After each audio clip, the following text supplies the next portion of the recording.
In Pokemon TCG Pocket, you've probably noticed that you always begin the game with at least one basic Pokemon in your hand, guaranteeing that you always have something to play. Well, people are already starting to blow that mechanic wide open with a new deck archetype called 18 Trainers. The premise of this deck is to run 2 copies of a powerful basic Pokemon supported by, you guessed it, 18 trainer and item cards. The most powerful flavors of this deck are water type decks that use powerful water Pokemon like Articuno EX and Lapras EX, which you can back up with Misty, a trainer card that allows you to flip coins until you hit tails, and for every heads you hit, you get to put a water energy on that water Pokemon. This allows you to do really big attacks way faster than you should be able to. You then proceed to hose down your opponent's weak baby Pokemon. There's also a popular electric version of the deck, and I'm brewing up a spicy fighting version. But let's start with the water type one because it is the most popular. I've decided to put my own spin on this deck by running Gyarados, a really powerful Pokemon with 150 HP who deals 100 damage on their base attack. It also removes an energy from the Pokemon that gets hit, which means your opponent doesn't get to stockpile their energy anymore,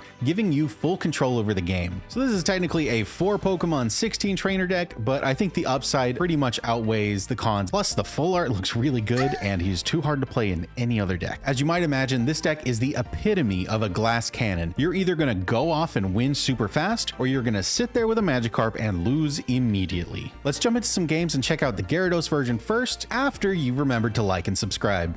This might be crazy. I think this might be a deck where going first is pretty all right.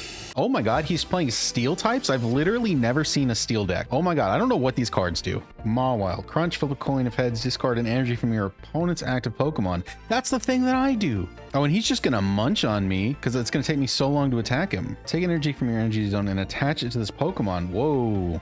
It doesn't attack, but it gets bigger. Okay, so I've never seen the steel deck, but it feels pretty well positioned against my deck because of how long it takes me to actually do anything. Well, we'll just get in for 10. Just get in for 10 damage. But yeah, this deck might be the one where going first is actually pretty okay, because that means on your second turn, you can evolve Gyarados. You evolve Magikarp into Gyarados, which is your opponent's first turn. So it's like very early on. Oh no. Oh, he had a Giovanni, didn't he? All right, so we've lost game 2, and that is how this deck goes. Sometimes we just lose right out of the gate, and that's just how it's gotta be. Unless... Nope, no Magikarp. Okay. Yeah, it's a meme deck. It's gonna lose like that sometimes, but that's fine. Ooh, we got a Magikarp and we got a Misty. If we can get a Gyarados. We can get a Gyarados. This might be pretty all right. Electric deck. So he kills Magikarp on his first attacking turn, which is a problem. All right, so even his basic Pikachu kills me in 1 hit. So does his Voltorb. Hey, you know what? Hey, you know what? we lose. We didn't draw anything else that we can play, so we just lose to his first attack with anything that he can do. He just kills me. Ooh, a Snorlax. I'm gonna Professor first. I don't want to load up my Magikarp right now. If he does something really weird out of pocket and just kills it, all that energy goes away. We're just gonna chill on the Misty. We'll Misty next turn. We got a Misty for the backup Magikarp. We might get another Gyarados soon. This one could be good. This could be the one. Caterpie. All right, so let's Misty the Magikarp. Come on. Come on. There's 1. There's 2. Okay, 2. 2's good. That's 2 whole turns early. We can start blasting him next turn. All right, so we're gonna Misty the second Magikarp. We're gonna get that back up. Okay, that's fine. We get our bad luck out of the way. We get that bad luck out of the way. And now we just start blasting. We start blasting him. He's gonna have to set up some Butterfree nonsense. Once during your turn, you may heal 20 damage from each of your Pokemon. Oh, bud, I'm sorry. I don't think you're gonna make it that long. So anyway, I started blasting. And that's 1 for me. And again, the Butterfree has 120 damage. I can only deal 110 at absolute max. I want Giovanni to be good, but he just feels so bad, which is crazy because if he added 20, I think he would genuinely be too good. I think he would be OP if he gave you 20 extra damage. I'm gonna force the switch here because I don't want him getting a second Butterfree.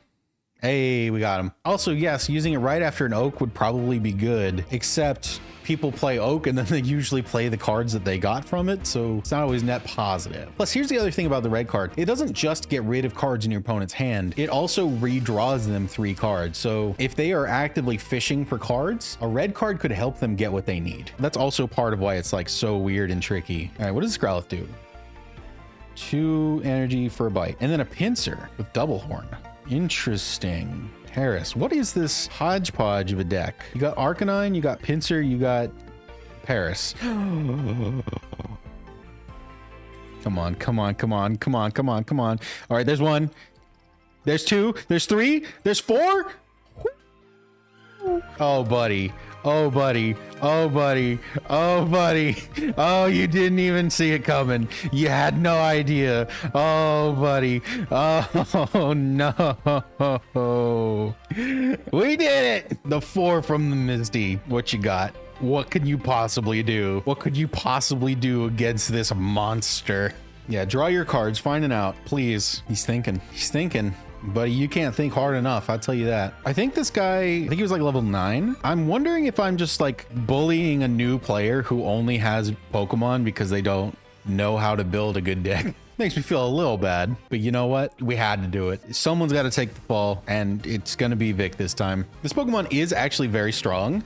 It's in the Venusaur event. It buffs up the Venusaur. It's very good. It's not good enough though. It's only got 100 health. Oh, you could have let me do it. You could have let me done did it. Okay, it's fine. It's fine. It's fine. It's fine. It's fine. We got him. So do you think you get the idea how the Mimi water deck works? Did that give you any idea? For the electric version of the deck, the best Pokemon to run is Zapdos EX. He can hit for 20 damage on turn 1, and with 3 energy, he can flip 4 coins, and for each head you flip, you deal 50 damage to the opponent. But it is chance-based, and you don't have any trainer cards to support electric-type Pokemon specifically, so you don't have a way to ramp into the attack faster than a water-type deck could. There's no real trickery in this deck. It's actually very fair. You kind of just play your card and attack and hope that you get there. Ooh, fire deck. That could be good for me. Zapdos is super effective on Moltres.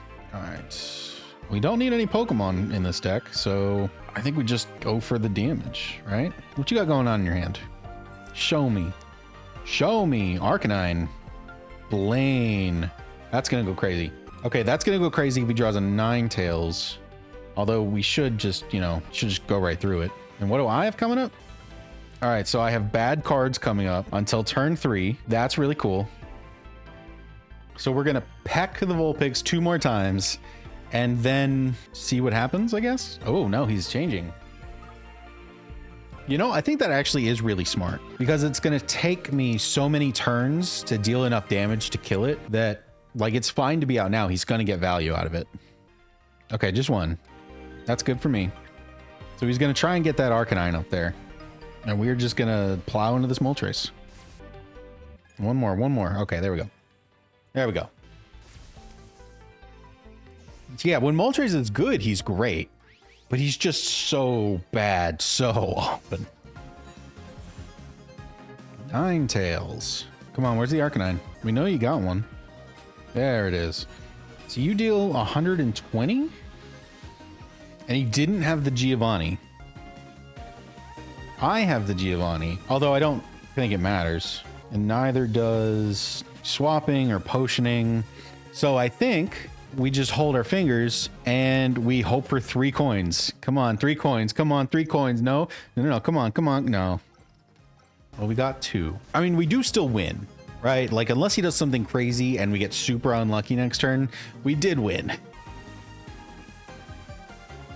right, he's going to swap instead, which is a pretty good plan because if he keeps the Arcanine in, I win off of 1 coin flip. Now I have to get 2. I have to get 2 coin flips or I'm probably gonna lose. Well, maybe I don't lose, but it's gonna be bad. Oh, I don't have a 3rd energy. Oh no, I did not realize that. All right, so in that case, we just have to peck. I have no good cards in this deck. I have nothing in my deck worth playing. There's no reason to Oak because I'm not going to draw anything worth playing. So he's going to hit me for 90 and then I can crack back, hopefully. Unless he does something weird. Could he do something weird? He's got a Blaine. So he could actually hit me for 120. And he can't Blaine and Giovanni. That's against the rules. I think it all just comes down to the Zapdos coin tosses. I think he's slowly coming to the same realization that I am. He's gonna Blaine. Give me down to 10. I don't think anything matters here. We're just gonna potion. We're gonna go for it. Come on, gang. We need 1 heads. We are statistically likely to get 1 heads. Come on. No. Come on. Come on. There we go. Oh, now we get the 3 heads. We couldn't have got the 3 heads before, but we got the 3 heads now. That's a win. That's a W. So that's the electric sight version, and to be honest, it is my least favorite version because it just has the least to do. So instead, I've brewed up this really cool fighting type version that uses Onix. Onix has a respectable 110 HP, and at 3 energy can deal 70 damage to the opponent's Pokemon. And this isn't that hard to get to because the fighting type deck has Brock. Brock can put 1 energy on a Golem or an Onix. Now, it's not as powerful as Misty. It doesn't have that burst potential, but it is a guaranteed 1 energy, so you can't whiff. You're always going to be a little bit faster than you should be with Onix and Brock. So less powerful overall, but way more consistent. All right, so there's our Onix. We got 2 Pokeballs, which are basically dead cards. A Meowth. And a... Okay, so it's a Psychic deck with a couple fillers. 10 damage and draw a card. That's so good. It's so powerful, drawing a card. And he's going to be able to do it for a long time because I need 3 energy to do anything. I will say Onix feels just like a little too weak. Just a little too weak. For a 3 energy attack, I think he should have an effect on top of the damage. I don't know what that effect should be, but I do think there should be something.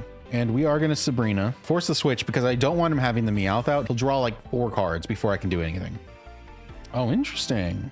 Now this is the one case where Giovanni might actually be good because I deal 70, which would take 3 hits to kill Mewtwo. But if I have a Giovanni, I can kill him in 2. Come on. If we get a Brock right now, come on, come on, come on, come on, come on, come on. Oh, Brock! All right, so we're just going to Brock the Onix and we're going to give it an energy. And then we're going to hit him for 70. We're not going to Giovanni yet in case he has a potion in his hand, right? Because if we hit him for 80 and he goes down to 70, he's going to potion because he's going to be like, oh, I'm going to die next turn. But if he doesn't see it coming, he might not heal. He might get greedy. He didn't potion. He also might just not have a potion, and I'm okay with that. Oh, and we can red card? I'm hoping that keeps him off of Gardevoir is the reason that I chose to do that there. And now we Giovanni. And now our Rocky boy takes down the ultimate life form. That felt good. Oh, that felt good. You know I love Mewtwo. You know he's my 2nd favorite Pokemon. I can't play the Mewtwo deck right now because I don't have the right cards. And so I just die to this deck over and over and over again. Wait a minute. Me hate the man. Why did you red card me? You're drawing me cards. What are you doing? Opponent, what are you doing? I don't think he understood what he was doing. I don't think he gets it. Ooh, all right, so that did it. We're just going to give him the good old forced swap and then the good old ground pound. The good old rock tail. That felt so good. That felt so good. All right, I love red carding on turn 1. They probably had a strategy and I'm just saying, no, you don't have that anymore. Oh my God, the double Brock. The double Brock for the turn 2 rock slide. Holy. We're gonna stomp. We're just gonna fucking do it. The only thing that could make this better is if we get a Giovanni next turn. I can't believe this is the deck where Giovanni's actually, he goes crazy. And never mind, never mind. He learned from the last game. Ooh, that's rough. 60 damage. Oh, he did the thing I wanted to do. Really? Really? So we're gonna hold that and we're gonna start buffing up our 2nd Onix. That's crazy. That's crazy. But you know what? We're actually in a really good position. Yeah, I think you could just kind of had to because you couldn't kill my Onix. I was going to kill you. I could beat up the rest of your family so incredibly easy. So that is the 18 Trainers deck. It's super cool. It's super fun when it pops off and it is consistently inconsistent. This deck can do crazy things, but it can also lose a lot and very quickly. So I don't see this dominating the meta or really taking over the game yet. In the future, we're going to get more cards. We're going to get stronger basic Pokemon, stronger EX Pokemon, and stronger trainers. So at some point down the line, This is a deck we've got to watch out for. That's all I'm going to say. But for right now, let me know what you think of the deck and share with the class if you have any sweet brews cooking up. Also, this gameplay was recorded live on my new Twitch channel, so go follow me there if you want some occasional live content. Anyways, thank you all for watching, and I'll catch you in the next one.